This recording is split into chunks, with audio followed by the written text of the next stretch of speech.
আজকে আমার বাপের বাড়ি থেকে লোক আসবে, আমি বাজারে যাচ্ছি, টাকা দিন, খাসির মাংস আর ইলিশ মাছ নিয়ে আসি। কি কইলা? খাসির মাংস, ইলিশ মাছ? আরে অত টাকা খরচ করতে লাগবে না, ওই যে ঘরে সোয়াবিন আছে না, ওইটাই ভালো কইরা মশলা পাতি দিয়া কষাইয়া রান্না করো, খাইতে একদম খাসির মাংসের মতো লাগবে।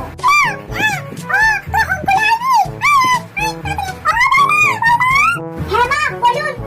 আমার বাপের বাড়ি থেকে হক বলে আইতাছে, তুমি বাবুরে ফোন কইরা বলো তো ইলিশ মাছের পেট ভরা ডিম যাতে থাকে ওইটা আনতে, ভালো দেখা গলদা চিংড়ি বড় বড়, আর দুই তিন কেজি খাসির মাংস আনতে বলো, আর মিষ্টি দই, মিষ্টি সাথে কইরা দাও নিয়ে আসি। কেন মা, ঘরে তো সোয়াবিন আছে, ওটাকে আমি মশলা দিয়ে সুন্দর করে কষিয়ে রান্না করব।